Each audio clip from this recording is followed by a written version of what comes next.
Oh, hello. There we go. Both are live. So let's see here. Get this all shared out.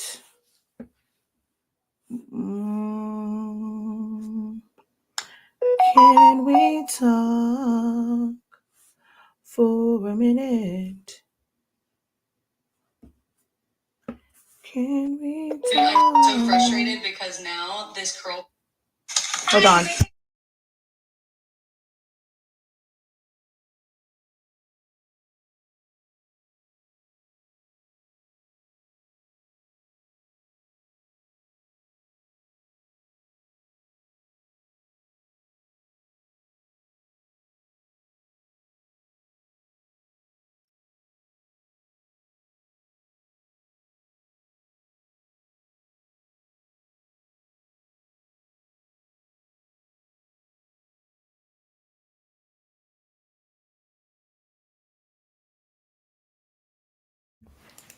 Same here. Same here. Same here. Definitely one of my all-time favorite songs.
All right.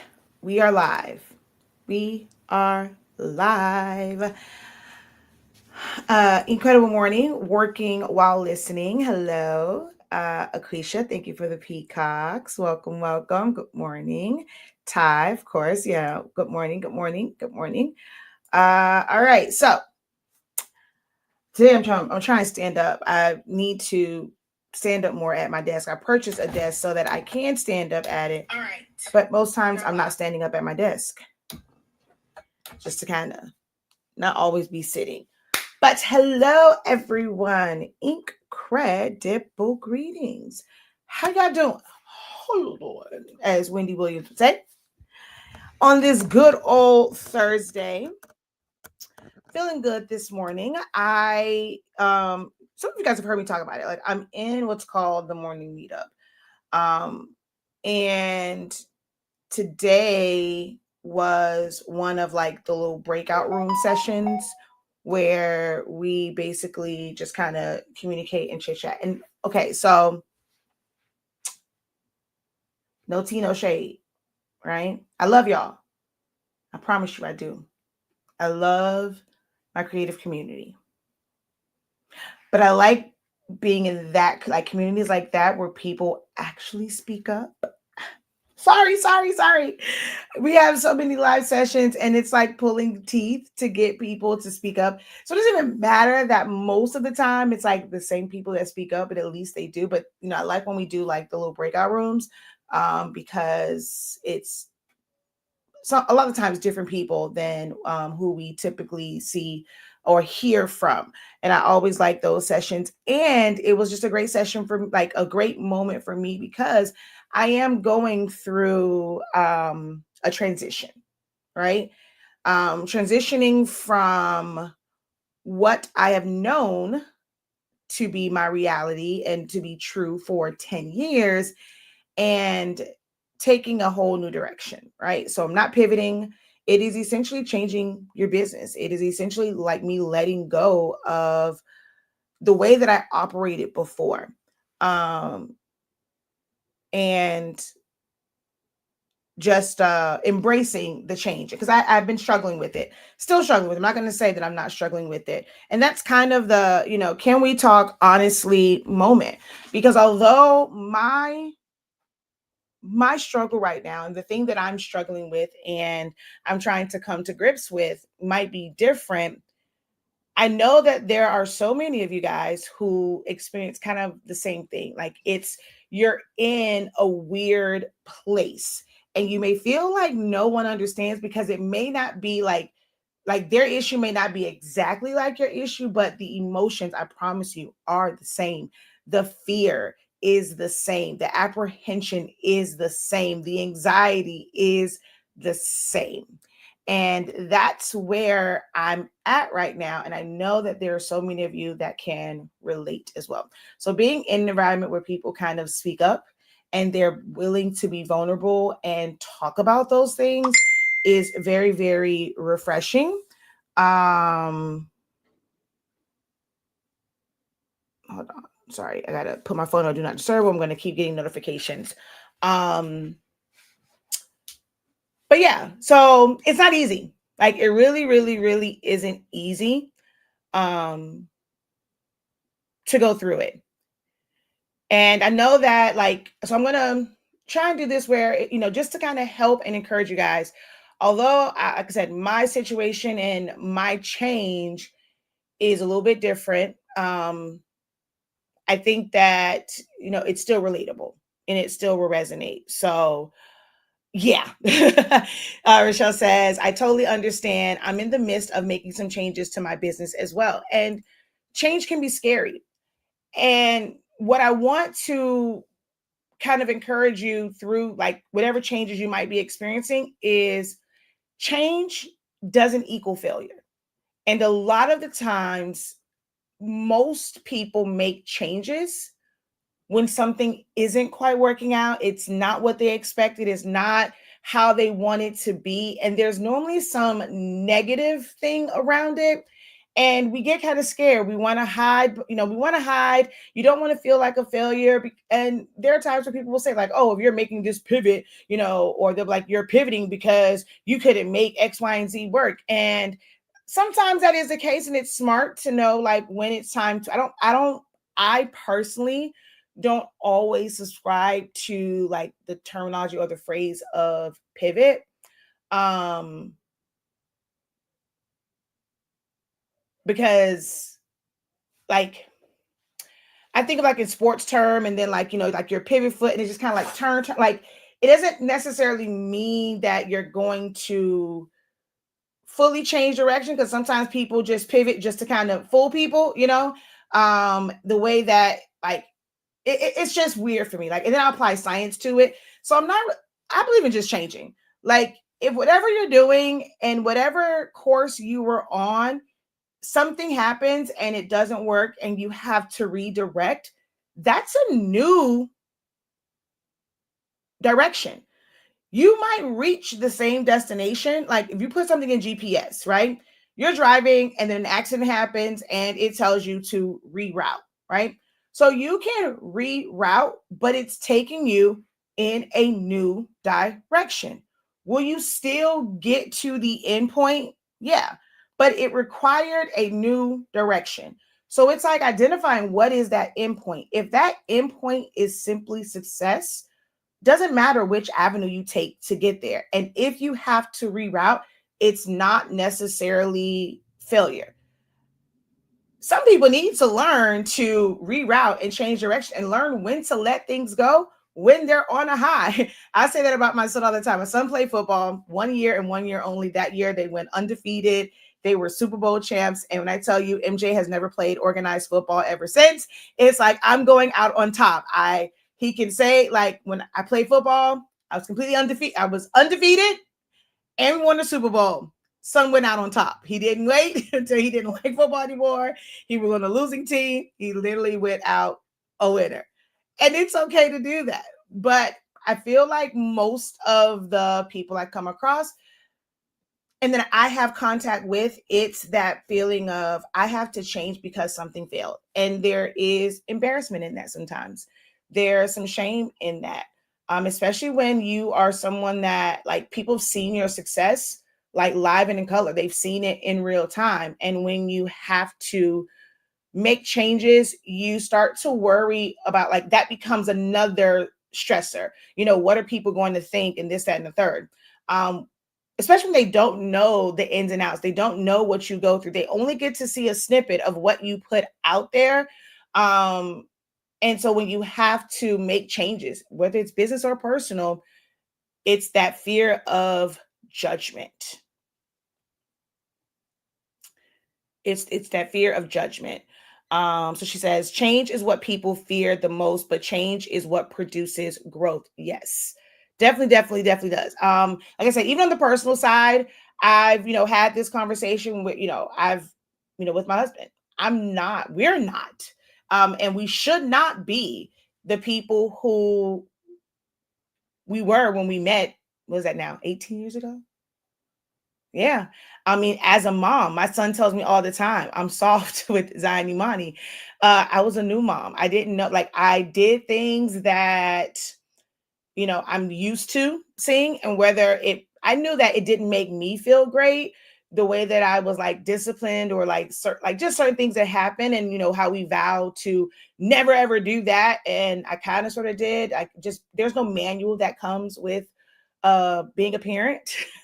Every single kid that you have, you don't know them. Like, it's crazy. You carry a person for whatever the time frame is. I don't like to say 9, 10 months, because some people have their children earlier than that and they're fine. My youngest son is a preemie, but you carry a child to life, right?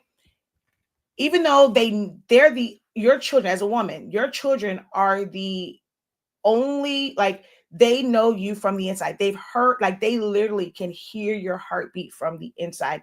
There's no one else can like say that except for your children, like, to really be a part of you. And with all of that, growing them, nurturing them, all that, you still don't know them when they are born. You don't know this person. You don't know how their brain is programmed, what their personality is going to be, what is going to be their fears, what's going to be. You are learning this person, and you're now learning yourself as a parent. Like, I was just was a single. I know myself as a daughter. I know myself as a sister, as a cousin, as a friend. I knew myself as a girlfriend, but I didn't know myself as a mom. And it took a minute to kind of get it right. And even now, it's still some things that I'm going to mess up on. And I'm grateful for my children, because in other parts of my life, it has made me accept or be okay with, if you mess up, it's okay. Until, you're no longer breathing, you have an opportunity. As someone that experienced a heart attack and not knowing if I would be here, being grateful for every moment, and every moment that you are here, like, hey, it's another day to not necessarily right your wrongs, or like things that you may have regret, but it's just to not have that be the lasting memory, the last thing. So like in business, like going through this transition, it's pretty difficult. Although I know what I'm capable of. I know what I love, but I feel like it doesn't love me back. And after going through a heart attack, I'm trying my best. There's so many other things in my life that could stress me out. I'm trying my best not to let the business be that thing anymore, and being okay with starting from zero. Starting from zero is scary. It's scary, y'all. It is really, really, really scary. Every day is a chance to start fresh. So yes, I still will be teaching. Definitely will. Um, I'm just not. I'm not sure if it will just be to the creative space, like those who are in the creative space. If I'm being honest, it feels really unappreciated in this space sometimes. Um, it's a lot of, I get the phrase of, it's enough money out here for everybody and we should be able to help one another. I get that. it just seems like from the people that God have put in my path through not doing I'm not running ads, I'm not doing giveaways, I don't have this rags to riches story. So with all of that, other than just me presenting the knowledge base that I have, the skills that I have, the people that have come across my platform, a good majority of them, or I would say who come across my platform, the people that I've come across and then trying to help, it's wanting more free help than anything, it's like wanting me to be their savior, but that doesn't help my family, doesn't help me to reach the goals that I have for savings for my kids, to be able to never being um God willing, not ever being in a position where I'm fearful of not having a roof over my head and being able to put food on the table, things of that nature. And also still be able to have, give my kids the things that they want versus, not just the things that they absolutely need. I'm very, very grateful for that I've had some success. But to continue to give them the things they want. As a parent, I would, I like being able to give my kids the things that they want, the desires of their heart, not just the things that they need. And I'm pretty sure every person who has children, every person that's living, I mean, even for yourself, you want to be able to have the things that you desire, and not stress about just wanting your desires, the things that you, like I said, the things that you want. But it's always like, I hate that term, gatekeeping, and I'm tired of having to fight and battle against that mindset. It is draining, y'all. When you go and you have so much to give, it's like you want to be able to help, and you're not even trying to charge your arm and a leg. Then that's like a whole nother part of this where, because you're like, I want to share my knowledge. And if enough of you come together to pay for this knowledge, I will be okay. Y'all can get what you need. It's going to turn into money for you. And hey, we all come by. That's how we all make money together. You pay me to be able to teach you the things that you don't know, the way that your brain may not work. It might be those little things, and you just don't know them, and you're going to get help from somebody who God said, I want to put this in you. I want you to have this information and be able to utilize your gifts. And a lot of people don't value that. They don't value putting a price to that, but then they want your knowledge to put a price to whatever it is they're going to sell. And that becomes this really hard battle of fighting against, feeling judged, or someone's like, oh my God, you're just money hungry. You just want this. You're a gatekeeper. Why can't we, if you're doing like, it's not going to hurt your pockets. Well, guess what? I stopped doing the things of like making a shirt, making a tumbler, making, party favors. I literally stopped doing that to dedicate time to teach others my skill. So if I don't charge for that, then I'm not making money. Like, that's the thing that people don't understand. And then it's like, when you are actively doing it, if you're how I was, busy, like really, really doing the thing, it's really hard to stop to teach someone else, because they see where you're at and don't realize all the others, like everything else that got to this point. And it's like they're in a rush to learn where you're at. And when you like, for me, why I had to stop, it's like, I can't just teach you like the things that you see now.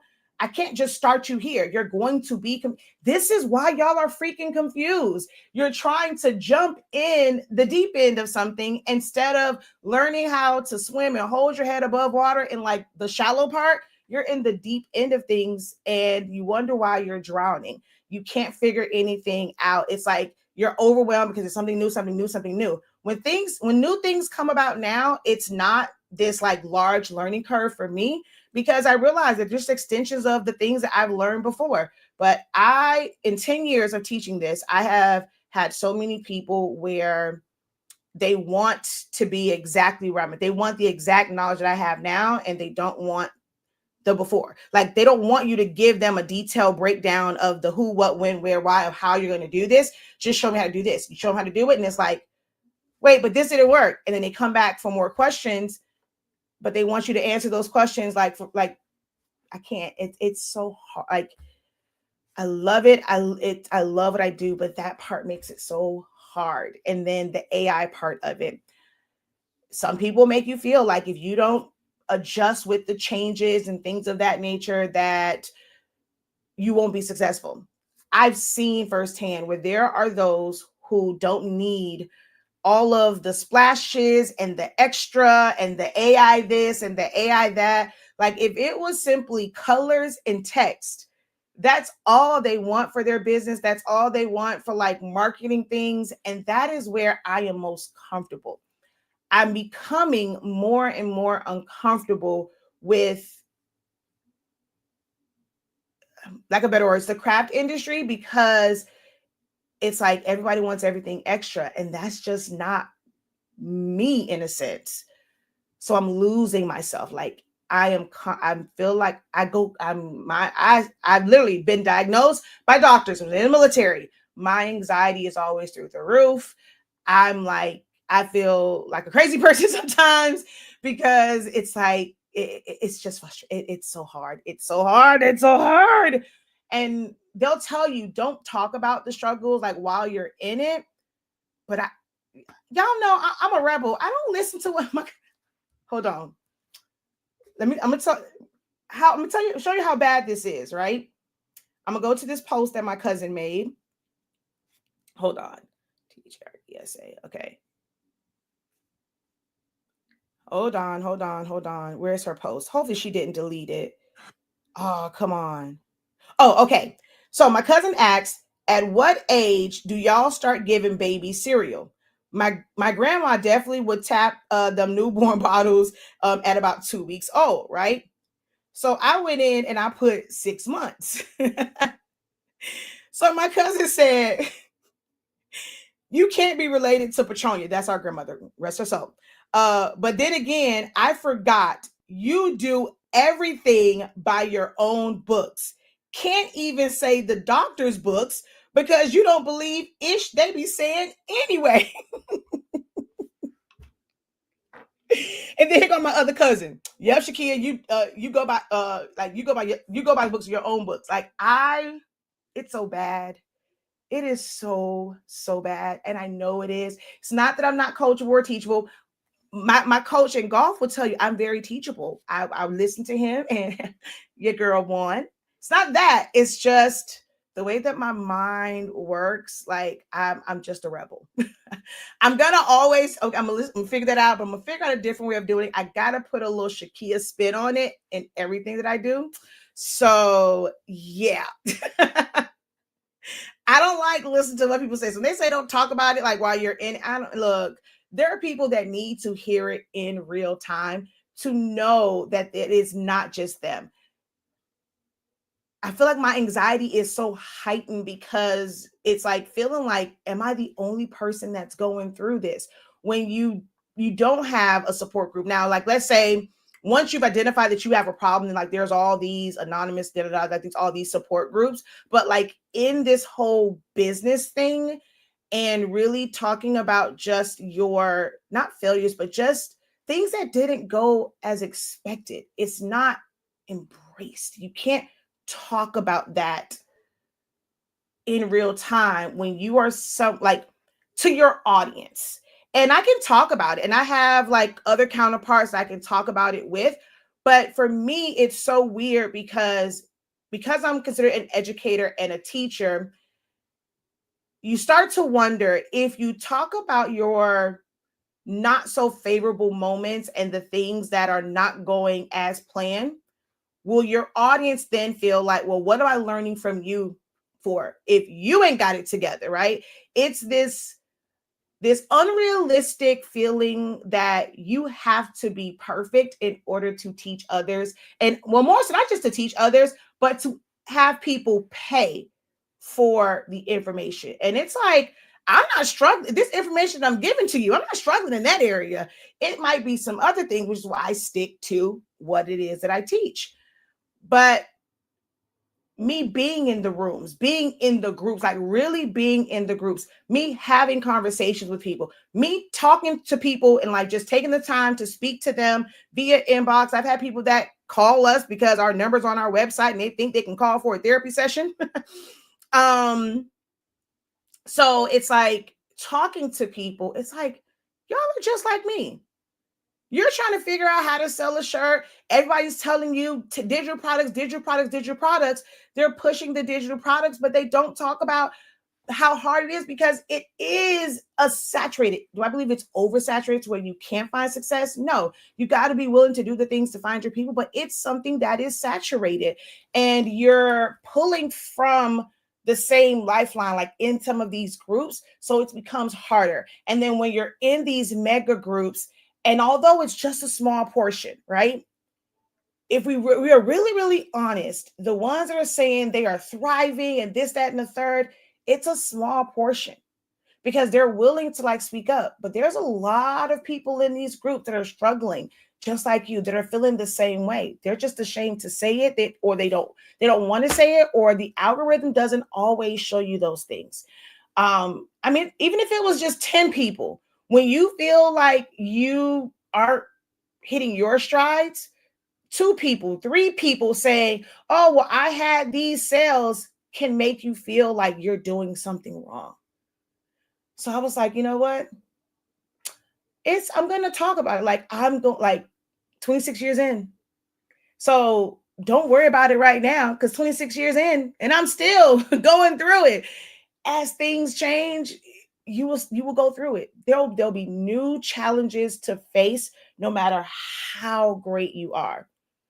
Didn't think I would have to compete with AI. I'm like now, I love, oh, speaking of which, I got to make sure that I'm available to go to the Canva keynote.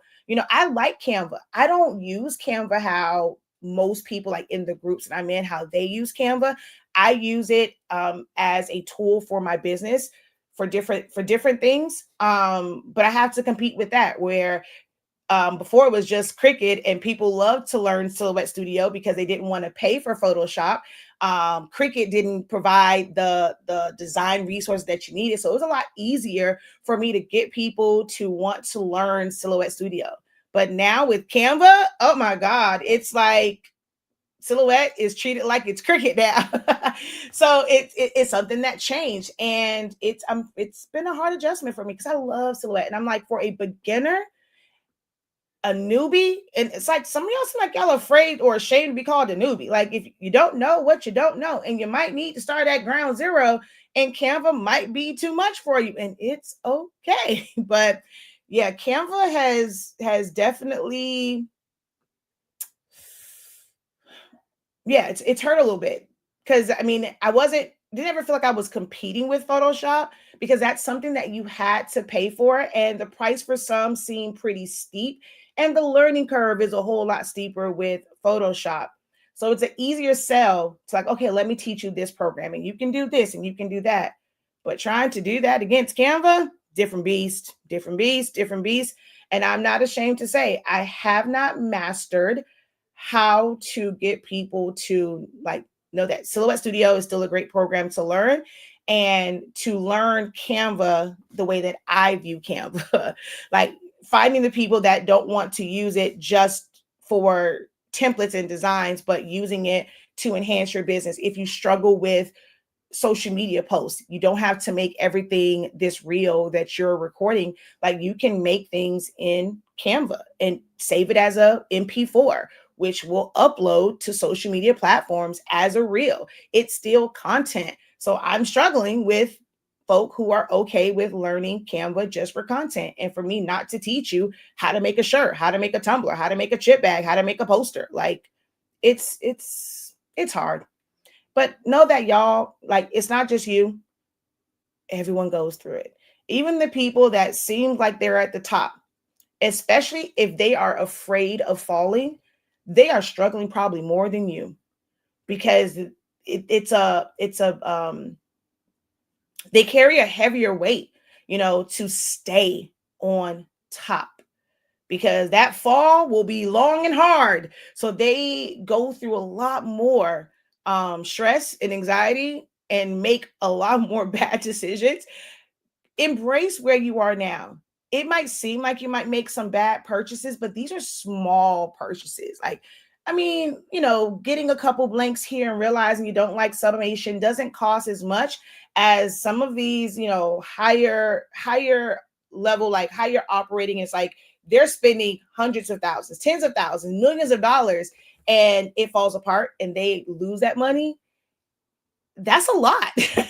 Even when you still have millions, like that's a lot to lose, compared to a few dollars. So know that the struggle doesn't stop, once you reach, ooh, that's about to ride. The struggle doesn't stop once you reach the top, but it doesn't stop. Like once you reach that one goal, you should have more struggles. Like it should not be easy. Once you reach that goal, now you need to create another goal that's more challenging and not just sit in the comfort zone. So, let's see what happened over here. In business, a pivot is a significant change in strategy or direction. Again, I still don't like the word pivot. I understand, and I can see that if that definition works for you. I don't do the word pivot in business. I'm change, we're going to start over. We're going to do this, like this. These are the changes that we're going to make, or this is the change that I'm going to make. I personally don't include pivot in my vocabulary for business. It's kind of like I used to tell my cheerleaders, take can't out of your vocabulary. For me, pivot is just not in my vocabulary when it comes to business. Incredible morning. People will always have something to say, good or bad. We have to do what is best. Incredible morning, Crystal. Haha, my mom learned that her kids were different. She told her mom, my oldest one I can sit in the street, she won't move. The second one, you sit her in the street, she has moved before me. And we're old. That's kind of how with like Zani Mani and MJ. But no, so back to it. Like I still want to teach, but I'm not going to teach on the level that I have been. As the young kids would say, or my son would say, you got this, right? Like all the younger creators, those who have newer channels, newer platforms, I'm like, y'all got this. It seems like, people want more of like the new content. And when people say, oh, but you got to give away something for free. I've been giving things away for free for 10 years. Like, it's not like I just came out the gate and just wanted to charge, but those who are new to me, they may not know my free content, or if I say, go watch the free stuff, to them, it's like, oh, this has to be old because it's 10 years old, it's 8 years old, it's 6 years old, it's 4 years old. But I promise you, it's probably better than any of the stuff that's out here. A lot of the stuff that's out here, I don't have the capacity to keep repeating something that I have done for 10 years. So I do want to teach, but I am just changing what I teach. I won't be teaching on the same platform. So these platforms will basically become inactive as far as, they'll become inactive. My sublimation, like honestly speaking, was never supposed to be like what it is. Like it was supposed to be for our brand, but I'm all out of gas for that too. I probably will take a lot of old things and repurpose them in post. Like, so if anything, it'll be that. But I won't be creating like new teachings and things like that. I'm not going to focus online for a lot of the creative things. I want to try and do more in person for the actual production, like, learning how to actually do things and teaching about the different tools. I want to do that more so in person. I want to teach more on the different levels, like even when it comes to like glue guns.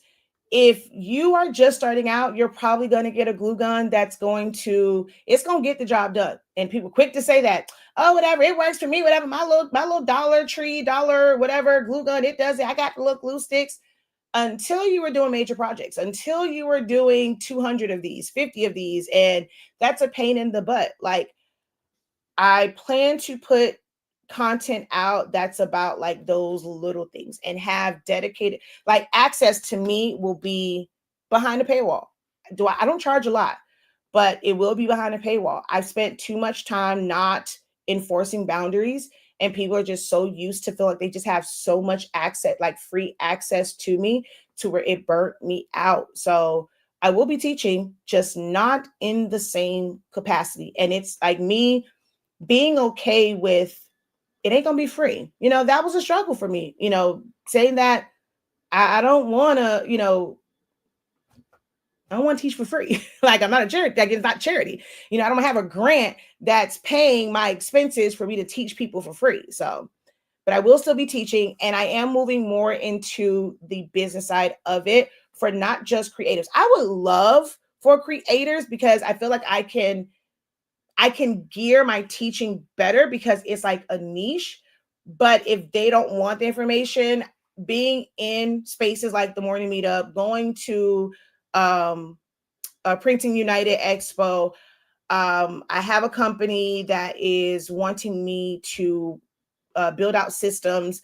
I have just had a consultation, actually have another one this afternoon for someone else, where it's like helping them with systems. I realized that my skills are useful and valuable, not just to the craft or creator, like, creatives, like, community. And I want to focus more on that. Like, I know that I can be successful in not just catering to crafters or creators and creatives. And that's where I felt like I was kind of holding myself back. But I love this industry. And it's like I wanted to provide my expertise that surpassed the craft and creative to creatives. It's just, I'm trying to put my information in an industry and in a world where it's about DIY. Like, y'all call it DIM. I call it DI. Y'all call it DIY. I call it DIM. It's people who want to do it myself. They want to, I'm gonna do it myself. So if you talk to them about marketing and branding, even myself, it's like, I want to do it myself. I want to be able to try and research the information. I'm going to just take it all on. And it's just hard. So I still will be teaching, just not in the same capacity. I stopped answering inbox questions. That was one change I've made. I can't be my best if I'm just answering free questions all day. Exactly. The term gatekeeper is typically used by people who are entitled and just plain lazy. When someone goes to college and gets a degree, we don't call them and expect them to give us all their knowledge for free. The education that took them years and thousands of dollars to achieve. People, wait, people went to, I guess people went to put in the blood, sweat, and tears that they have. You do enough for free. I do. Yes. So she's I also have anxiety. Oh, I think I'm probably missing comments on my regular Facebook page. Hold on one second. Let's see here. She's like, yes, I go back and look at older content on your channel all the time. That's what I said. I'm like, God has been showing me that most of the time I'm getting a comment, like when I see my my notifications and it's like someone liked a video, someone commented on a video. It's been a lot of the older stuff.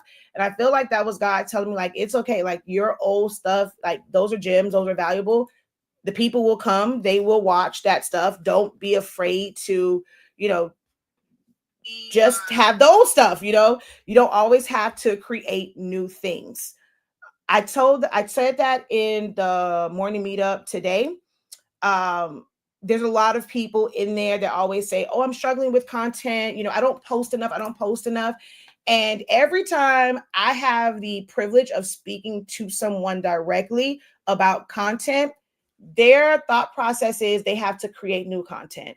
When I'm talking to creative business owners, it's like, the frustration of, oh, I didn't get to take a picture of this order. They're trying to take a picture of every single order, not in a way to document it, like, hey, I mailed out your order. It's like wanting to make these pictures so super perfect and have, okay, I can't do it. I tried to stand up. I got to sit down. My knee is starting to hurt. I guess I got to also get this weight off. But they're not trying to take a quick video for their own purposes in case they ever have to defend a chargeback. It's like trying to figure out how to also, you know, multi-purpose this where it can be used for content, which means it needs to have great lighting. It needs to be in a specific spot. That is putting a lot of pressure on yourself. If you don't have a dedicated space and that you're going to take pictures in, you're trying to find a little place here or there. If you haven't figured out where the perfect lighting is, it's going to make it hard. If that's something that you want to do and you know for sure that your mindset, how you are, you want to take amazing pictures and videos of your things, of every order that you have, then you need to carve out a specific space. You need to make sure that you are investing in proper backdrops. You may not be able to DIY it because that's going to take away time from your orders. You may have to take some of that profit and truly invest in your business, not in another machine, not in another class. Sometimes like they have like the replica boards. They're expensive as crap, but they are ready to go. They are sturdy. You don't have that glare on it because when you DIY it, a lot of the cheap stuff is like glossy. And then when you take pictures, you have this glare. Then you don't know how to edit pictures. You don't know how to edit out that glare. You don't know how to adjust the tones and the colors. So you need to invest in something that's going to at least eliminate some of the extras that you have to do. But if you're not willing to pay or invest the time to carve out and set, like, no matter what, the rest of your room, the rest of your area can be complete chaos. But it's like this path to get to this photo station needs to be clear. I need to have this area that I'm going to take these pictures in. That area needs to be clear. That's only for the ones where, you are just adamant on taking these perfect pictures for social media. You need to make sure that you have a place to do it and you're not scrambling every single time to find a place to take the pictures. Or just take it, like I said, if you just want it for chargeback purposes, I don't want to show this, but I'm going to show this. Don't judge. I need to sweep. Okay. Don't judge me. But like, I just had to do this one. Now I know how to go in, remove the background. I'm going to make this look amazing. Y'all will see it now, but technically you won't see, like, it's just propped up. It's next to my couch. It's a shirt or something over there, but I know how to design it and I'll make it look like something by removing it, removing the background. But I was okay with, like, I just wanted to take the pictures to show that it was completed. It was done. No one can say, like, although this client, I definitely not worry about, they're going to come pick it up. They can't say they didn't get it, Like, I'll do things where my area is a mess, but if I'm having to defend myself for a chargeback, you think I give a dang if that rep sees that I had trash and paper everywhere? Look, I just need you to see that I did what I was supposed to do. It got shipped. This is how it was sent out. Release my money back to me and take this darn charge off. You think I care that they can see all of my mess? Absolutely freaking not. But would I put that same video or pictures out on social media? Because I don't want that to represent my business. Y'all understand what I'm saying? Like, sometimes you're stressing yourself out about nothing. Like, nothing. It's just crazy. Hold on. So wait. I just need to learn how to do the knockout method. I want my glitters to touch the shirt instead of each other. This method takes me out. Well, one is probably because you're calling it the wrong thing. So if you're researching, and because crafters will go and create their own names, and like just content creators will create their own names for things, when you look for knockout, they're like all these other things where it's like cutting something. It's so many ways for like knockout. You're just removing the bulk. That is literally the easiest thing. Like, if that is all you want to do, it just needs to be an SVG, and you literally select it all, and there's one button. So I'm not sure where the issue comes in at, which is why I created the Creative Lounge. We were meeting multiple times per week, every single week, to give people an opportunity to come and ask their questions. I get it. If you could not come to every single session and sit down for an hour and a half every single session, but I was trying my best to create multiples where it's like you can come and ask these questions and y'all just close lips. I'm giving people the opportunity to fully express what their issue is. I allow people to share their screen. Show me what it is that you're doing. Show me where the disconnect is. Let's work through this. And guess what? You will have this playback to go back to where you can watch it over. You can take your notes and figure it out. People weren't taking advantage of that, right? Because if the issue is just knocking it out, removing the bulk so that everything touches the shirt, it's literally one tool and one tool only. Select it, subtract all. It's gonna, but now you have to group it together, you have to separate it. So is it really that you don't know how to do the knockout, as you put it, method and remove that? Or is it, what do I do after I select everything and I hit subtract all? That's going to create cutouts. It's going to make it it's going to make it like a puzzle piece. What do I do with this afterwards? How do I now group together the reds, the blues, the whites of this so that it all fits back in together? If you know how to do that, and it's not necessarily how to do it, it's not how to regroup them together. I know how to cut it. Is it now, well, when I go to line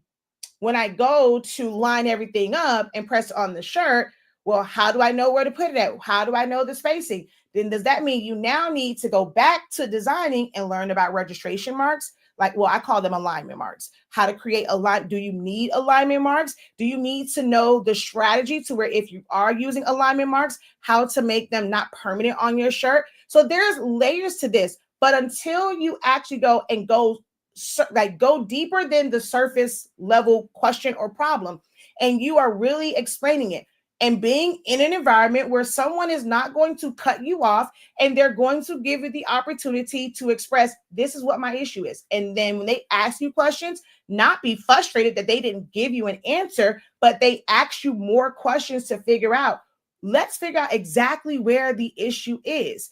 And if it's a combination of these things, that means you now need to take a step back. And although we want to make this really like elaborate design with this technique, it might be best for me to turn down those orders, turn down those projects, or me not worry them. Let me start at square one. Let me do it on a smaller scale, then get a little bit more complicated, until I reach the knowledge base, like that level where I can do this with my eyes closed. But I personally, like, it's not like, I know something like, oh, that's not, I've been in this too long. I've been in this game too long. I ask too many questions. I am nosy by default. Like, I'm just nosy. So I'm seeing it. And when people see things a certain way, they want to get to that. It's like, as adults, yes, you have more, what they say, it's like you have more time behind you than like in front of you. So you feel like I don't have the time. I can't afford to go back to the beginning. I can't afford to learn the prerequisites. I can't afford to take it little by little by little to build up to this. I see it every single day where the majority of the people don't want to go back to square one. They want a beginner friendly way to build a house. Can you teach me as a beginner, the beginner way to do open heart surgery? Can you teach, like, who can break this down? I'm a beginner, but can you teach me how to fly a plane? Can you teach me how to, what's another thing? Like, you want to do all of these big things as a beginner. That ain't a beginner task. And y'all need to be okay with somebody telling y'all that's not a beginner task. There's no way for me to teach you this as a beginner. If you want to learn this as a beginner, I need you to go back to the beginning stage. You got to go back to square one. Okay? Teach me the beginner way to build a plane. I don't know nothing about electronics. I don't know anything about engineering. I don't know anything about tech, like the technical stuff. Like I don't know any of that. But teach me how to build this plane so that I don't have to go wait at an airport. That is what I'm experiencing so much in this industry. And it's becoming a little frustrating.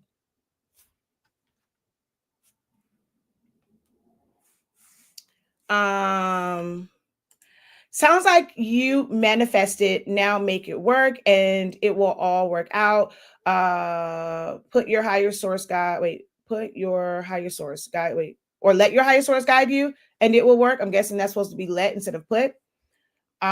She says, I'm not sure where my problem is either with this method. Are you in the creative lounge? Do you come to the mini sessions? Like I used to have sessions in the daytime. I used to have them in the afternoon, like in the morning. I had sessions like scheduled for the afternoon. I had sessions scheduled for the evening, like literally making myself available for whatever time frame you had. I had sessions on the weekend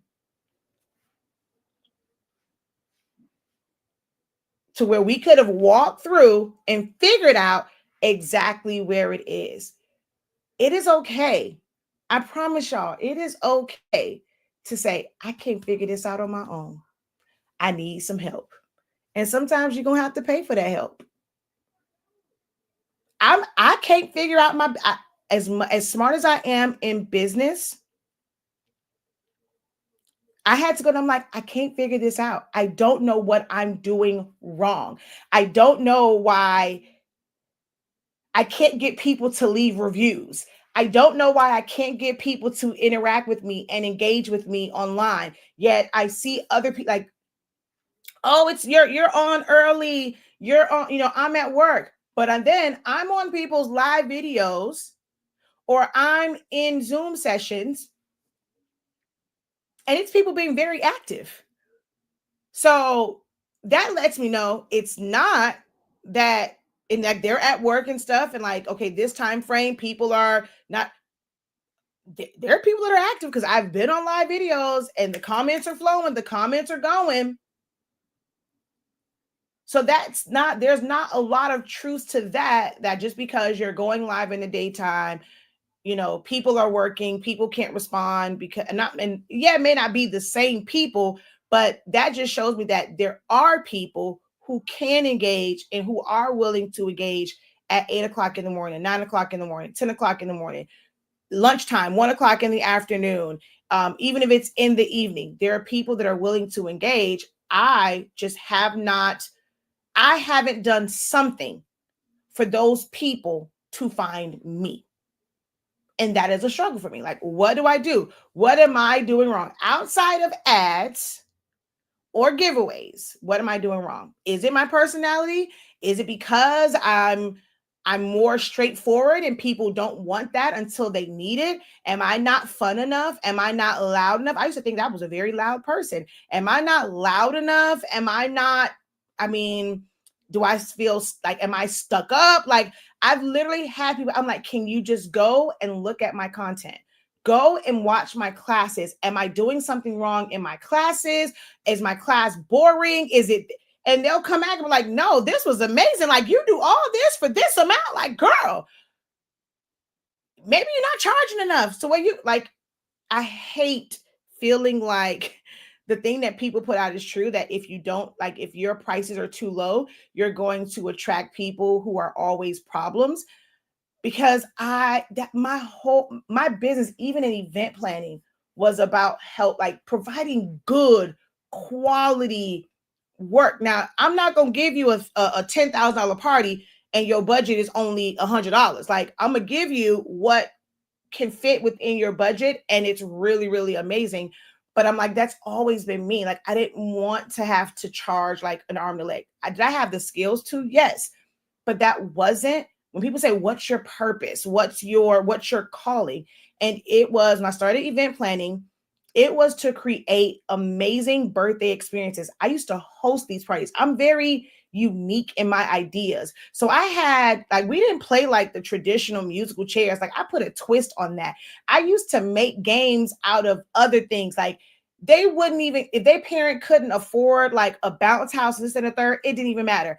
I'm gonna have these kids so wore out and they're gonna have so much fun. The adults used to have fun, and that is how I got into hosting adult ones, because the parents that were at the kids ones, hey, do you do baby shower? Do you do this? You do that? And the way that I come up with games, it was like, it was amazing. And so I was able to do these things because, and like they were able to keep their party more affordable because they didn't have to worry about a bounce house, a rock wall, a train, a clown, a balloon person, this, and then like, all of these organic balloons that people want to charge $800 for, and the balloon thing is like this big. Man, if you don't get you some columns and an arch or something, like it's still gonna look great. I service those who were okay with like, I want it to look as great as it possibly can with the budget that I have. And that is who I worked with. When I teach now, if I could teach the masses, in my mind, I don't have to make, let's say, $100,000 charging 100 people $1,000. I can get there by charging, by teaching 1,000 people and they pay 100. Or if I could ever reach 10,000 and they're paying, what would that be, $10 or whatever? Like that was my mindset. I wanted to be able to share. I was more so concerned about volume and the number of people and being able to reach my financial goals based off of the number of people that I was teaching, not just chasing the dollar amount. But when you go and you price, I've heard somebody say, oh, well, I'm not going to take your class serious. Like it can't be that valuable because it only costs this amount. But then you have people whose skill level and whose knowledge base is nowhere near mine. Yes, I'm going to be cocky about it. I'm going to stand 10 toes down on it. They can't touch me. But because they put this high price, people's minds have been conditioned to think that because it costs more, it's worth more. And there are so many people who tell me, oh, I got so much more from this. But for some reason, I can't get y'all to say that outside of the session at the end when I'm not recording. You want to tell me how great I am? We can put that on the recording at least. But yeah, so it sucks. In Now I forgot what I was going to say, but whatever. I'll go back and listen to it. But yeah, come to the sessions so that we can walk. That's what it was. I can really walk through. Like I keep it very, very affordable. And I know I was saying, I do the sessions all these different times to where it fits you. Like I'm not just on at one time of day. So I'm affordable. I make sure that you can attend, like I fit within your schedule. Like there's something that you can attend within your schedule. And I'm also giving you the space to fully ask your question without judgment, without rushing you. Like, I don't understand. I don't understand with all of that why I'm not the go-to,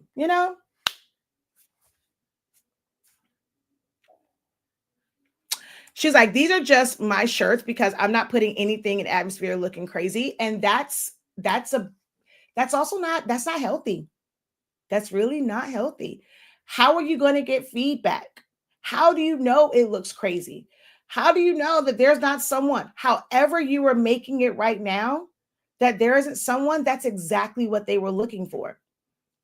But you're too afraid to put it out. It looks crazy in the atmosphere. Have you seen some of the artwork that goes for hundreds of tens of thousands, hundreds of thousands of dollars, millions of dollars, and it makes absolutely no sense except to the person who found value in it? So you might need to put things out there for people to critique, for them to give you feedback. A lot of y'all are afraid of feedback. It's not comfortable.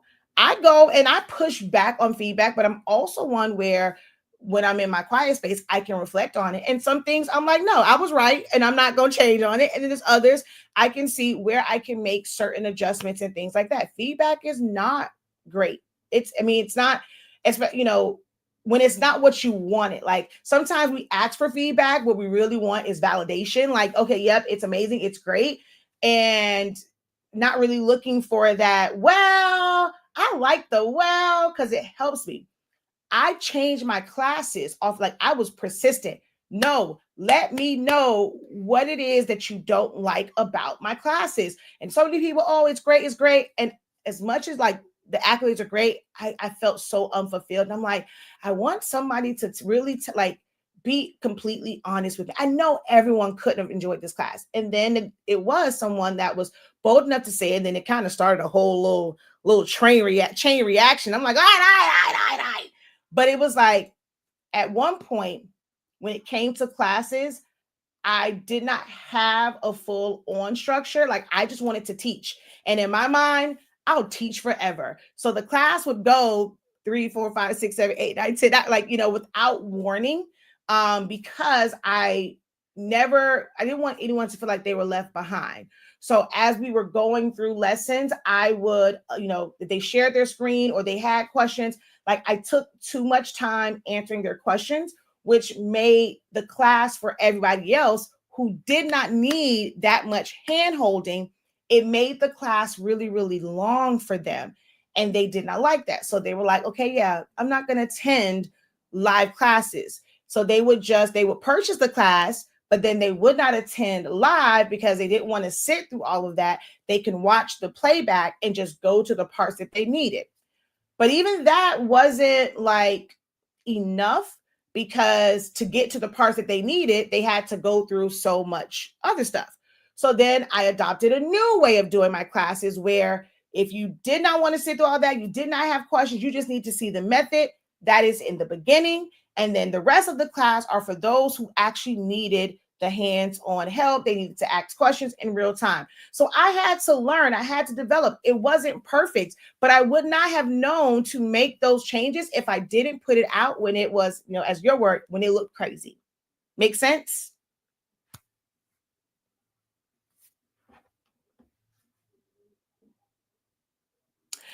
It's like, you are right. I enjoy every class I have purchased and I go back to them if I run into an issue. Are you closing all your groups as well? I would, and if I'm being really, what's the purpose of my groups? Like, let's be for real. Like, I can be honest with myself. My groups are, what's the purpose of them? Y'all barely post. It's like they just want it to be a group where I guess like hope like for my information to be in there, but I've never been that person. Like my platform has never been this. I'm going to put all my information just in a group. I've always gone like live in all of my public spaces. So I think a lot of people just see my group as a place where I'm just promoting myself. And that was never it. Like I wanted people to ask questions, and I may get a question once a week. I'll get somebody posting their work and showcasing what they made, whether they learned from me or not, once every 2 weeks. So I'm literally asking myself, what is the purpose of these groups now? Why do I have them open? Why do I like? So I'm still on the fence. Like if I can get someone to just make sure that nothing crazy happens in it and it's not overrun by spammers or people saying just buy my stuff, because it's like I'm in there now. So I'm able to control that and it's not be overrun by it. But if it seems like a group that's not monitored, then it will just get out of hand. So I am on the fence about that because yeah, I just don't see a purpose for my groups right now. So yeah.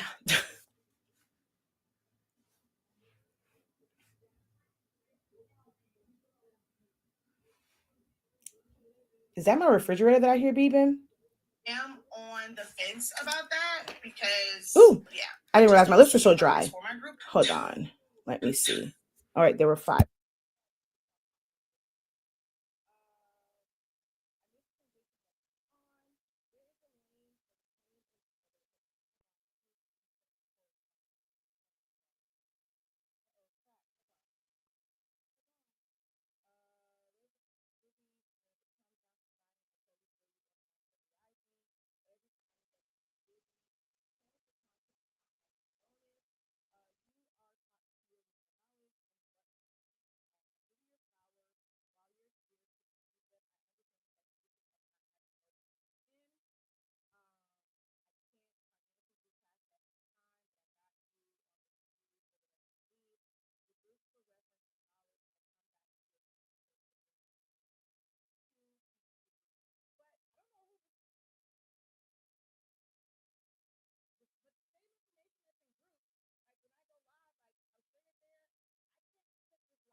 My bad.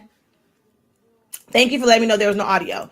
Um, so I was just reading through the comments that Sparky, she was just like, I missed the transition, what's going on? There is a lane for the plain and the busy when it comes to designing. I totally feel you on it. I totally feel you on it when the AI thing. Every client doesn't like busy. Canva for content sounds like a bonus. You are top tier with your knowledge and what you teach. I give you your flowers while you're here to receive them. I understand the frustration of not having folk tune in. I can't financially do classes at this time, but I got you on the reviews or whatever you need. The group for reference and knowledge. I come back to your group to search things I may need answers to. Keep the groups. So I was saying, the same way that like I'm here because I use StreamYard, it's on like this is on my YouTube. So there again, there's really no need for the group if people aren't participating in it, because the information that I provide can be found on my YouTube channels because I'm literally streaming to them as well. I can't go live directly to a group from StreamYard, so it's just something that is shared to the group. And so many people think like when they comment on my stuff, they think that they're in a group, and I'm like, this ain't a group. I think because you guys are so used to craft coaches talking about, oh, my community, my community. And y'all are so used to them just doing things in group. Hello, I'm the rebel, I guess. Well, I'm not gonna say I'm the rebel because I'm the one that, I was a part of the originators of doing these things. I've never been attached to my groups like that. And that probably was the wrong thing. In hindsight, me not cultivating this tight knit group and keeping it in there to have like customers for a lifetime is probably where I went wrong. I don't know that, but I've never did things like just in a group. It's always been on public platforms. My page has always been public. I put stuff on my YouTube. My profile is public. My pages are public. And anytime I do something, I share it to the group. I did try like doing like little Q&As like just in the groups, and those just don't track as well. But I wanted people to post more. They don't do that. So yeah, for me, the groups don't serve, like that's what I mean when I say the groups don't serve a purpose, because that's not the only place that my content lives. Hopefully that makes sense.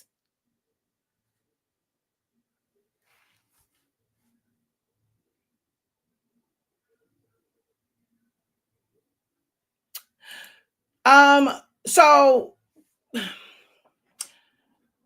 can I be very, very honest and transparent? And if you say I can't, I'm going to be. So yes, like we have a session tonight. Tonight is our creative business program. And there isn't necessarily an email that always goes out.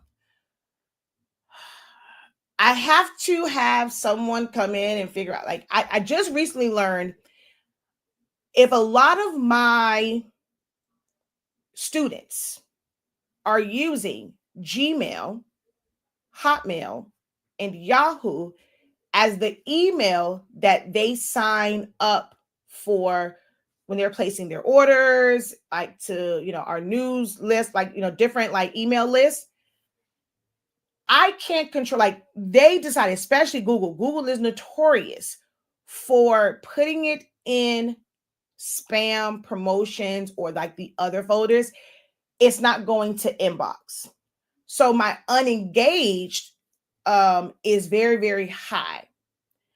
And when like my email addresses are kind of like how they say, like it can be like flagged with like servers like Gmail, to where it goes automatically as a whole, because it's not like when emails are sent, because I'm sending a lot of email from my domain, right, through to ones on their servers. They're picking that up, and it's like, okay, so many of our users are not opening up these emails. So this must be junk, spam, stuff they don't want to see. So it's putting them in spam promotions. So people don't see when I put the email out, even if it's like earlier in the morning. So they're scheduled. If you go into it, you go to the Zoom and you register for it, Zoom gives you the ability to save that to your calendar. And you can then set, do you want to be reminded a day before, 30 minutes before? That is on you. For me to try and send out an email all the time was kind of a burnout. And then it's like feeling like I'm sending these emails out, but people still don't see them. They're not opening them.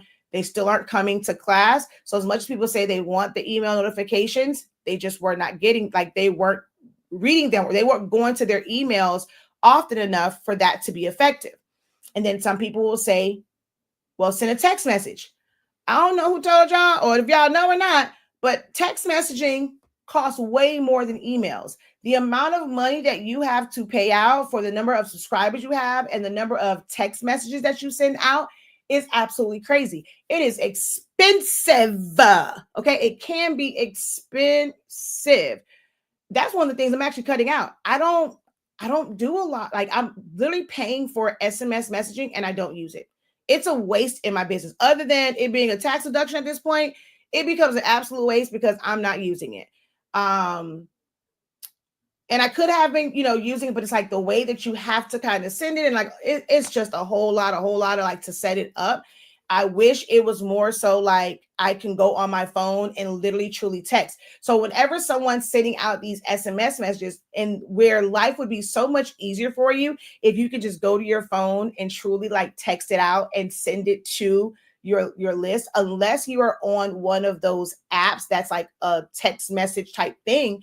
It's not just going, you don't just do it. You have to sit at a computer and you have to go through the whole campaign, and you got to go through this and what's the purpose of it, and like it is a lot to send it out. It's a lot to send out SMS messages, and then like emails, they just aren't responding to it. So I will say I don't send them out. So when you're saying you're not getting notification about class, I will go live before I send out an email. I send out emails and people don't see it, but then if I go live, I'm like, oh, don't forget about this. If I make a post, hey, we have class tonight, then people remember to come. But the schedule was out. I was very, very proactive. I had the October, both dates out. And November's will come actually tonight. November schedule will go up. The ones that are actually scheduled for right now for November, those will go up and you'll have them. You just have to go in yourself and register for the Zooms. And that's going to be the best way to put it on your calendar, because I'm not going to say I'm always sending out emails. There are some people, they live by that. And when it comes to their marketing, they send out email after email after email, text message after text message saying, oh, we're live, we're this, we're that, we're this, we're that. Maybe based off of the number of people they have enrolled, it makes sense. But for me, it doesn't make a lot of sense financially. And I'm about making smart financial decisions in my business.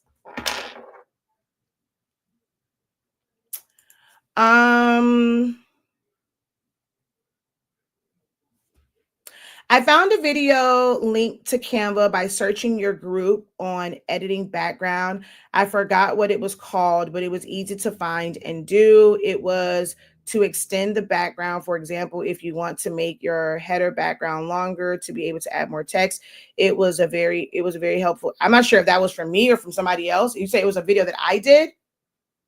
And it was, for certain things, especially like if you're in the student union. Now, I'm not sure which group. You have to remember, I also have way too many groups. That's another thing. Like I want to, like as business changed, I was told to have a group for this. You have to segment this. So I had the Silaholics Anonymous group. I have the one that's for Honestly Speaking, when we had the product line, and it was like recommended that I do that. And that was supposed to be just talking about our products, and only so many videos I can do about summation and submating things. And then there's the student union. But there's some other ones too, because there's like the one that was specifically for Essential Solar Studio. I tried to start a Canva group, it just seemed too much. But the student union one, when you are in certain programs, you have access to me to where if you ask a question, I can then answer that for you. As long as I can answer it in 15 minutes or less, I was answering those questions. So that you may have, gotten that because maybe you took a class where you were able to be in the student union. So now you're reaping the benefits of maybe those who are in a different program and like those that are able to ask me questions, and you're just kind of you're able to reap those benefits from that. That's something I can think of like when it comes to it. But I'm not doing that part anymore. Like those type, if it was one of my videos, little quick tips like that, unless you're paying me. And I get it, not everybody can afford it. I understand it. There's content out there. There's other people out there that can teach it. There are resources for you. But for me, even with little information, like little things like that, quick lessons, it's going to be behind a paywall. My paywall is not, I'm not charging hundreds of dollars, hundreds and hundreds of dollars, one of them, like at one point, one of them was $13.65 a month, $15.65 a month. Like right now, it's what the Creative Lounge is what $23.65 a month, I think, or $25.63 a month. To be able to have access to that type of help and information. And if you're in business, if I can't help you make $25 to pay that, then I must be doing something wrong.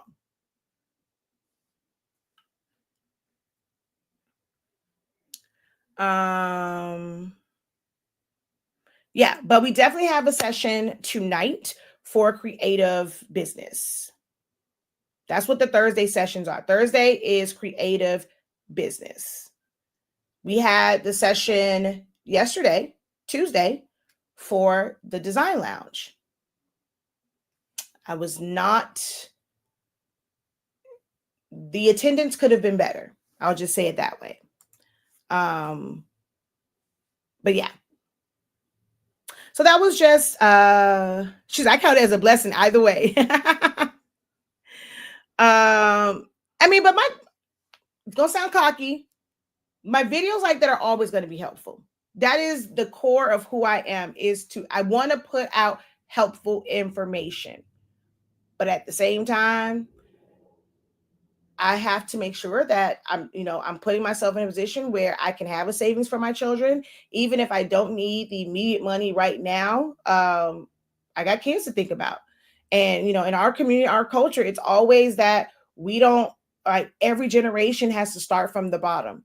We're not providing a nest egg, or we're not providing starter funds. We're not, doing these things for our culture, our community. Like when it comes to, for me, Black and brown people, that, there's this notion that we don't have savings for them, that our children always have to start from ground zero. Do I want my kids to really work? I don't want them to feel like they have a silver spoon in their mouth and like, oh, okay, it's just always mommy, daddy money, because we may not be here, and you have to know how to continue to make money grow. But I don't want to like make it where there's nothing for them, or emergency happens and having absolutely nothing. So I have to make sure that money is always coming in, and I'm not always helping other people make money. That is something I had to learn through therapy. Like, it's okay, Shakeya, to ask for the sale. Like, it is okay. There's a lot of people who are learning just for themselves and they're not looking to monetize it. But I had to also come to grips with, they chose a hobby, or they chose to want to do something that's going to cost them money. They didn't have a problem paying Silhouette America for that machine. They didn't have a problem paying Epson or Canon or Amazon or whoever they got, if it's to Walmart. They didn't have a problem paying for that printer. They ain't got a problem asking you what paper you use. And then when you tell them what paper, they're going to go out and they're going to buy that paper for them to use it. They don't have no problem paying all these people. And the things that they want to do and create, it takes money. It requires funds. And they find the funds to do that. It seems harsh to say it out loud, but it's it's very true. No one is doing anything they're doing it completely free, where they have no equipment, no nothing. They make sure they pay that Canva subscription if they're using that. If it's not the Canva subscription, they pay on their cell phone bill to make sure they have internet to use Canva. They were able to buy a computer. So why, Shakeya, do you feel like you have to take on this of worried about what money they have or don't have? Because people find ways to pay for the things that they want. And I had to really if your knowledge is something that they want, they will figure it out. And if they don't want your knowledge, then they will go find somebody else. And it's okay. Like literally, it took me to go through therapy to come to grips with that.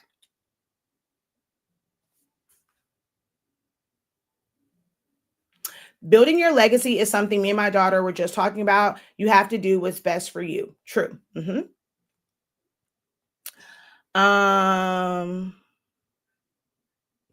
Don't confess being that. I know times get hard when it comes to like the health issues and things like that, but try your best not to, confess that.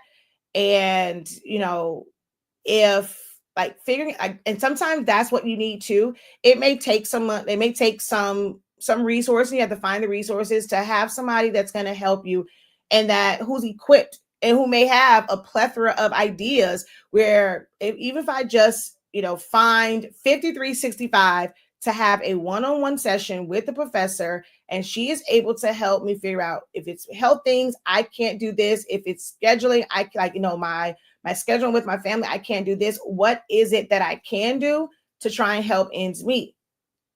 You may need to just figure that out. If you can't do things physically because of health issues, there are so many options. When we think about like the digital product space, I'm going to sound like a hypocrite with this, I know, but even if you had to still spend money to purchase a product that you can sell. Now, it doesn't take a whole lot of money to sell and to market anything that you do, but if you're not willing to put in that time and effort, you can't save both. You cannot save time and money. So if you have a resource that you can get out there, it can make you money, but you're not putting forth the time, finding some type of time, sacrificing something, even if it's time with your kids. Because I may want to or be in a position to maybe pay the value that somebody has set to whatever their done for you service is, and I have to figure it out myself because I do have the skills to do it. I'm just trying to save on time. I've had to sacrifice time with my family, with my kids, not being able to do certain things, not being able to go on certain trips, not being able to plan out things. And you have to be okay with that sacrifice as long as you know and they know it's temporary and they can see the fruits of the labor. Okay, this is why we had to make this sacrifice. But if you need to do it yourself, you are going to have to sacrifice some time. You're going to have to sacrifice some sleep. Don't let it be too much to where you are like me and stressed out. And because you're not sleeping well, it affects your heart. But do it like you're going to have to make responsible sacrifices. Because there's a lot of ways to not be the word that you use, BROKE. There's a lot of ways to not be like that. There are people are spending money for the dumbest freaking ebooks, e-guides, files, like the silliest things. People are spending money on it, but you got to put it out there for them to know that this is like, you can buy this. If you are someone looking for convenience and you're like, I don't want to figure this out, like I don't have the time to figure it out, like I want it where I can just click and go, they exist, but you have to put in the work for them to know that your resource exists. So there's always, if you're willing, there's always to make money. Unless, like you are, I can't even say, even if you paralyzed from like the neck up, your mouth work and somebody can you can still make some money. Like we live in a time, like a generation, all the technology where there are ways to make money. My son makes money selling snacks. I probably shouldn't say that out loud. Well, I'm gonna say where we go every weekend, we restock, and he is able to make money that way. That is what he wanted to do. It was about entrepreneurship for him, having him talk about like business and like setting prices, adjusting and marketing and all these different things. My son has a whole website for it. There are ways to make money. There are kids that where these kids get money from, I don't know, especially the middle school kids. When we go back by the school, the middle school kids, like there's like a couple different like candy lady houses around there. And then there's somebody that comes and she be selling like spicy bowls and all these other things or whatever. them middle school kids be on it. I mean, that lady be bombarded. Both like the candy ladies, like they're not, pressed for customers. And then the one lady that's selling out her trunk, she got a line, like, I mean, droves and droves of kids. So they all making their money. And I mean, when I say they like do, like selling, because kids go in different directions. But them middle school kids be having money. We tried to do it like after school for the high school kids, and the high school kids don't care about stuff after school. But the middle school kids, they be having money. There's ways. Um, the young man, because my son told him about me doing business and helping kids with businesses. He stopped me one day and he's like, I'm on punishment right now. So I can't do it right now, but I want to be able to cut grass and things like that. So he even shot his shot and he's like, you have, cause we have a Durango, and I wanted to know, like, if you would be willing to, like, when I have orders, cause we don't have a truck, but I really want to be able to do this, to drive me to like cut, to put the lawnmower in my truck to be able to go and cut grasses. I was like, oh my God. The fact that he was even willing to ask that and like saw I am connected to I may not have a truck, but I got a friend who he said I could ask his mama. My child know how his mama is. And he asked that. And I said, I'll get with your parents. We'll discuss it. We'll go through the business stuff, how you're going to do certain things and what your schedule will be like, what they're comfortable with, and boom. So even if it's like, okay, you just have to use my truck for now and then figure out, your resources later on if he wants to build that into a business. And my goal in it is just to really teach him how to, yes, you might have to use somebody else's truck now. You have to use other resources. But at some point, if this is what you want to do, you want to build a landscape business as an adult, what you need, like, you may not want to look at the little fancy car, because if you can only afford to get one car, like if you're a senior or whatever and you want to have a car, yeah, you may want to have the nice little ride and that's, the cool car. But if you have a business and you're trying to build a business, it don't matter what anybody says to you. If they clown you because you got you an old little beat up truck, that truck gonna get you from point A to point B. It's gonna get you to school, but it's also gonna get you to those jobs where you can make money. So that's the mindset that I try and help kids with, and like help his friend with, and like I try and help. So there's ways to make money. There's somebody that has a need, and there's ways to make money. You just have to be willing to explore them. You have to maybe sometimes spend money with somebody that's going to help you figure it out, because your mind is so clouded with everything that you have going on that you can't think past what you have going on and whatever your issues are, whatever your shortcomings are. You can't see past that. So sometimes you'll need somebody to come in that can help you like carve out a pathway to where you can see the light.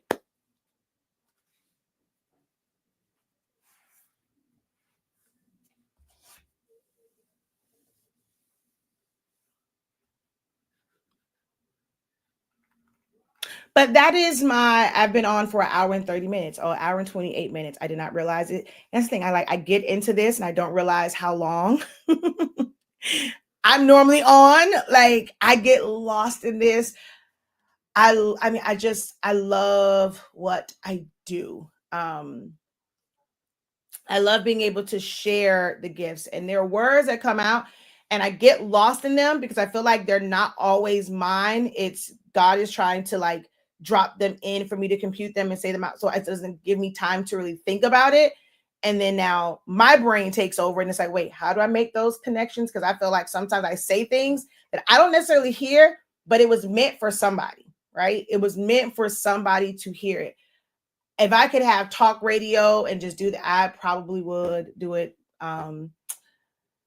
My mom tells me that like people sometimes like to do a podcast, but it's like me by myself and just talk, but I don't know how to do that. Like y'all see, I keep if you keep seeing my eyes move from the camera, I'm looking at the chat. And although y'all might be just into what I'm saying, I know for me, I need the engagement. I need the responses. I need to see how it's resonating. I need that other point that makes me think about something else. So I personally don't feel like I would do well in talk radio or podcast space where it's just my thoughts, because I like the interaction of people. I literally started what is now a business needing the interaction of people. I was a stay-at-home mom. MJ was what, 3 at the time, it was before he was going to school. And I started doing this, and I started doing live videos because I got tired of just talking to a 3-year-old. And then eventually, he was 4 before he went to pre-K. That is how I started this. I love the adult interaction. I am a socialite. I'm a social butterfly. So I'm always looking for responses. Like, I like the back and forth.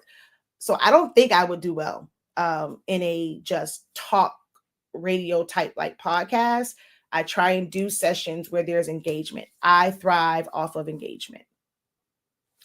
Hello, Eric. How art thou? Welcome, welcome. We are wrapping up. She's loves you for real. You are. Oh wait, I missed some stuff. Hold on.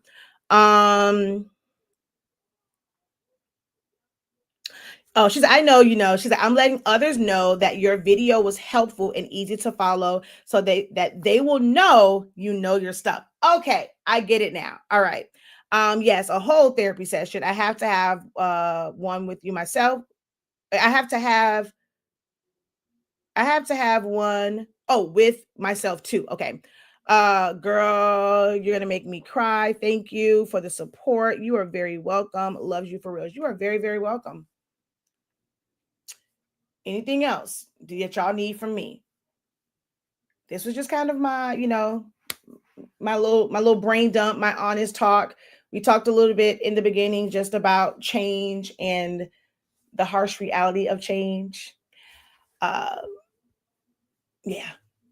I'm actually building if you're somebody that wants to build business, and I know that there are a lot of resources out there and they can be pretty pricey. True startup for beginners is something that I do feel like it's a lost, not say art, but it's like a lost area. People don't focus on it. Microsystems and figuring out systems that work for you, because there's a lot that's out there, but figuring out the systems that works for you will be my main focus in 2026.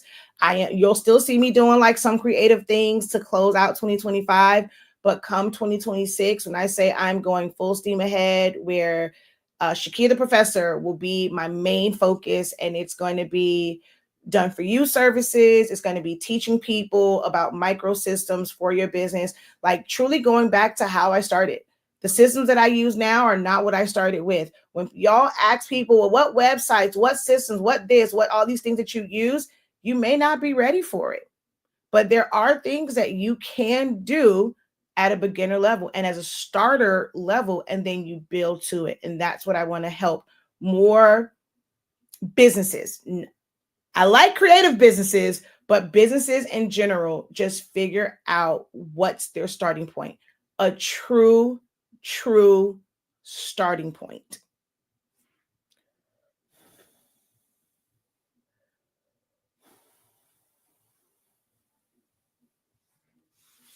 Oh, she's like, they get money from their parents, or some of them have older siblings that give them money. My nieces are 13 years apart. The older sister kept the little sister with cash. I mean, I'm pretty sure. I know like that's where they pretty much get money from. But when you hear parents, I ain't got money for this, and like, if you, my son, well, we live in a predominantly Black area. It's Black folks here. So you let the world tell it. We ain't got no money. We penny pinch. We do this. We do that. We complain about everything.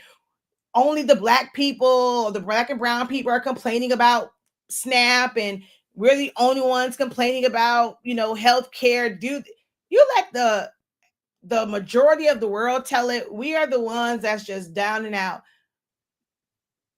But our kids, like, we are able to give our kids, they need some money. Hey, and some of them kids be spending. I get cash app like that, this person sent $10. Dang, that means you bought 5 things from him. You got money. And every day they're buying stuff from him. So all right. So before I close out, I will introduce myself to you. This is Eric. Is it Eric Stephanie?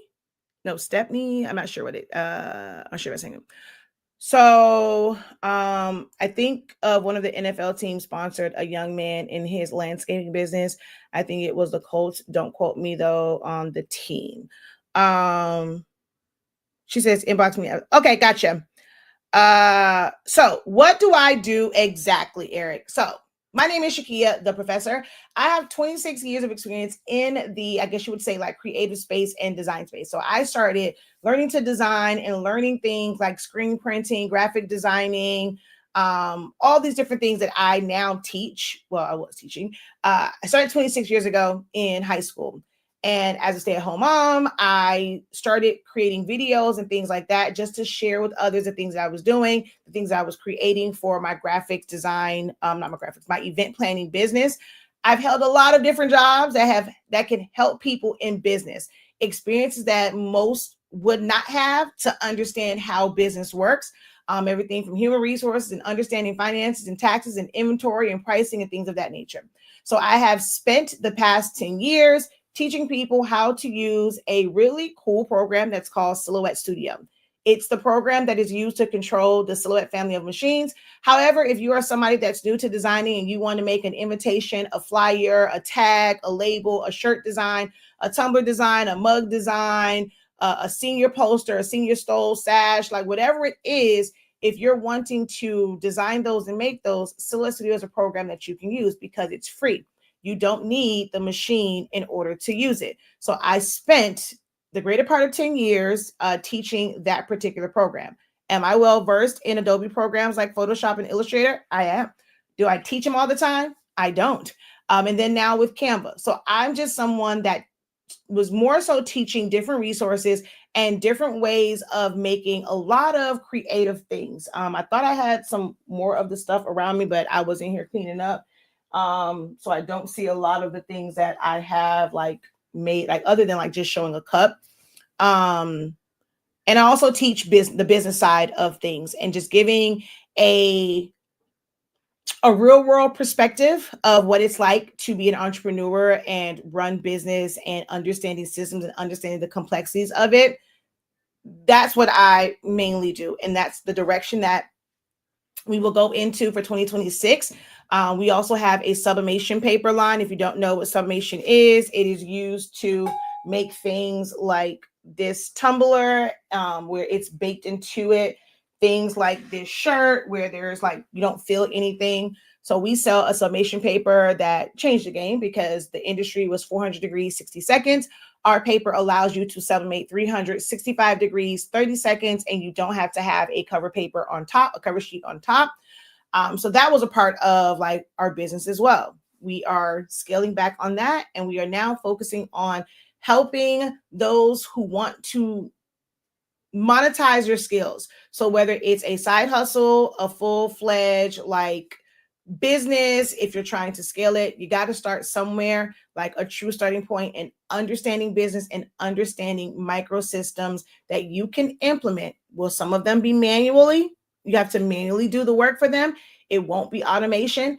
I know automation is the buzzword, but automation costs. And if you cannot afford automation, you still want your business, your monetize opportunities to run like a well-oiled machine, and you want to present yourself as someone that is professional in what you do. And our goal will be to help others do that. So hopefully that explains a little bit about what I do. If this is your first time here, okay? Does that answer your question? Let me know before I sign off if that answers your question on exactly who I am and what I do.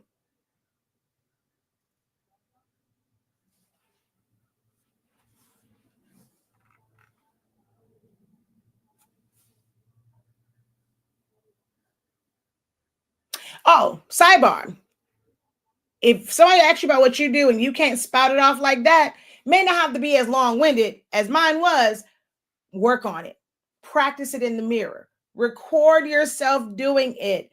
You have to have so much confidence when someone asks you what it is that you do. Not a little bit of this and a this and a this and a and a and a. You should be able to tell others exactly what it is that you do with so much confidence.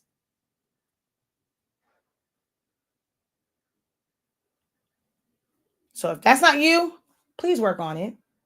If you don't listen to nothing else I said for the past hour and 40 minutes, work on being able to communicate exactly what it is that you do. See, someone said that. I love this group. It's not a group. I'm not even in a group, y'all. Like, for you to comment, that means that you have to be on one of my business pages. We literally just talked about that. There's so many people will go and they'll make comments about like the group, but I don't operate in my groups. Like, I know y'all used to craft coaches being in groups, but you're not in a group right now. You're either on my 365 Creative Academy Facebook page, or you're on the DIY Crafting Network page, because I can see your comment. And then for those over here, you're just watching me on my regular old profile that you can send a friend request to. We were just talking about that everyone assumes like they're in a group, but this is not a group. Like, you'll still be able to access me. And that goes back to are my groups even necessary? Because you're still able to connect with me without being in a group. So are the groups actually necessary?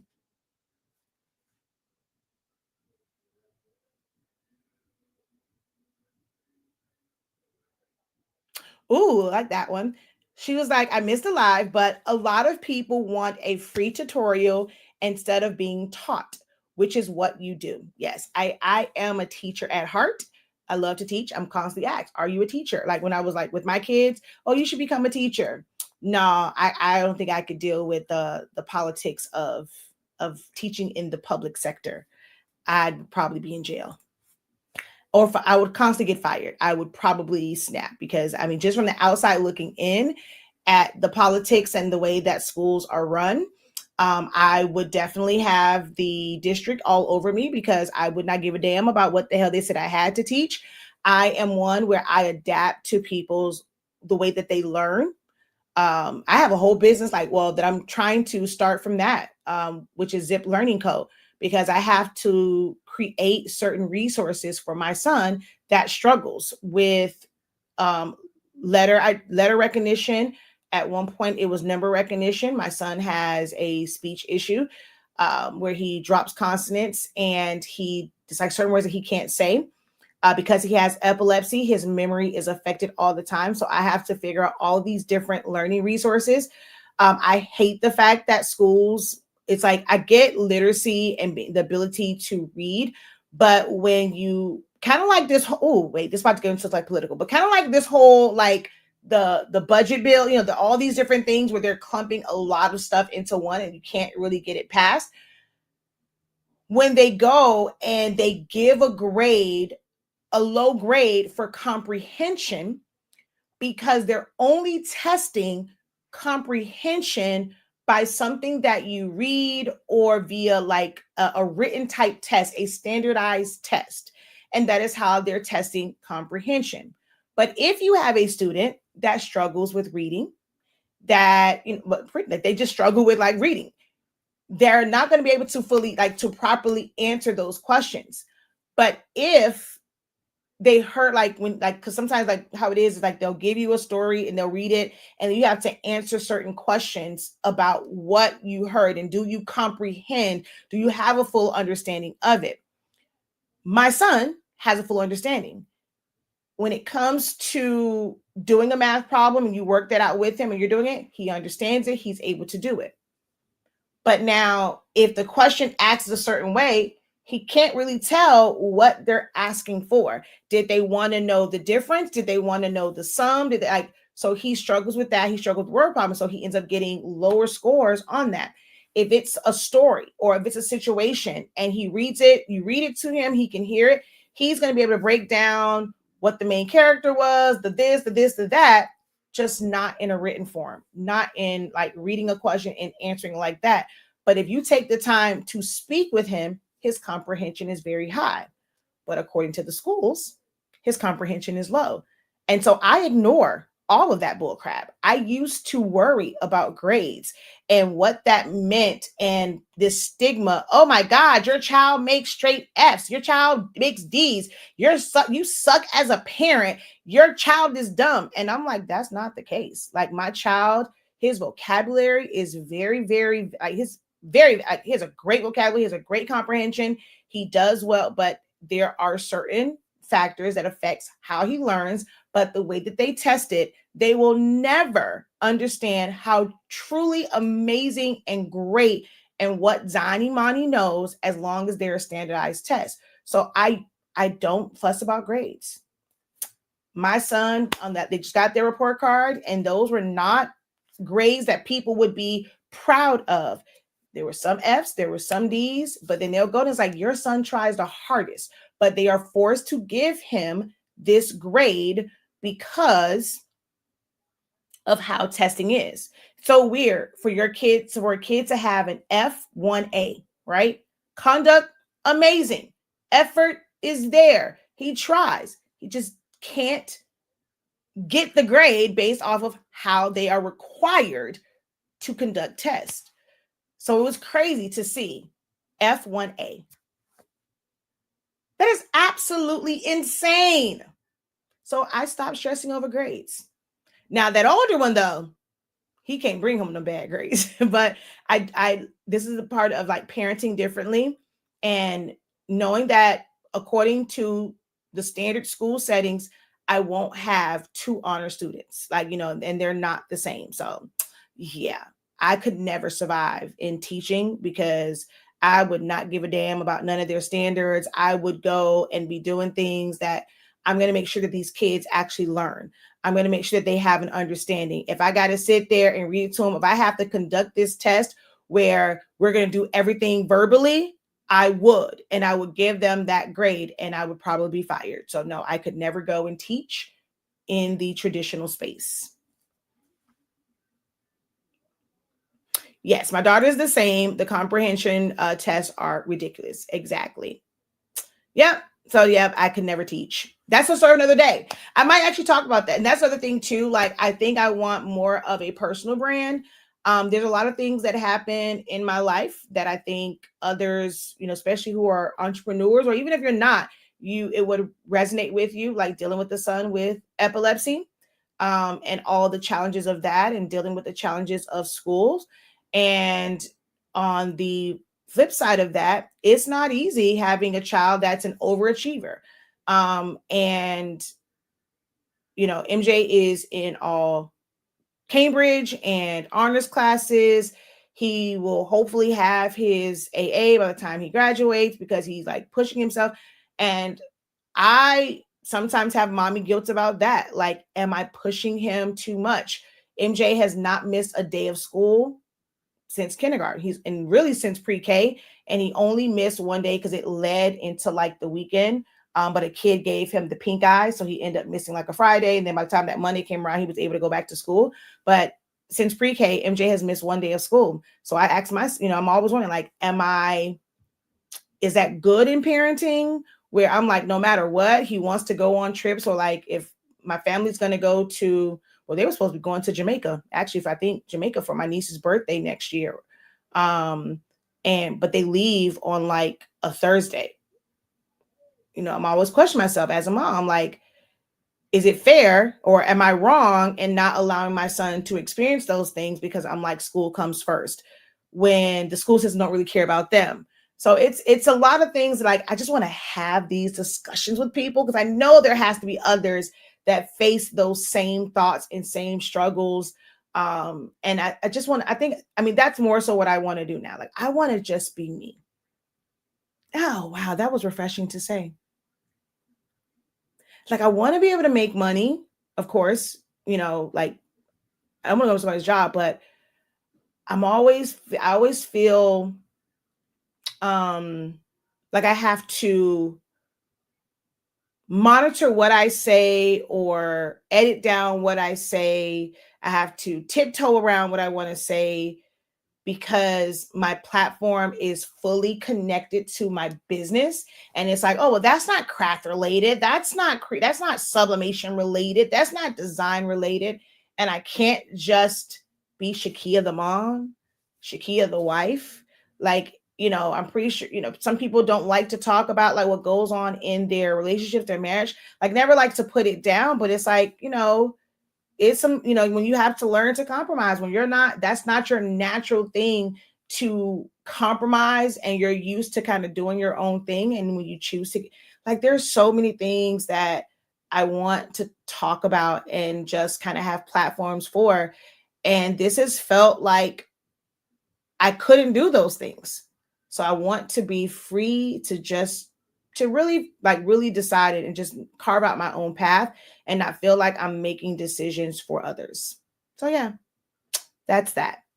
All right, y'all. I'm for real out of here. Whoever Eric is, I guess it wasn't the answer that they wanted because they never responded back. So I was only talking to see if they were going to respond back to see if they answered their question, but it didn't respond back. So I'm going to stop this before I hit 2 hours. Until next time, guys, have a great one. Continue to unlock your creativity and be incredible. Peace.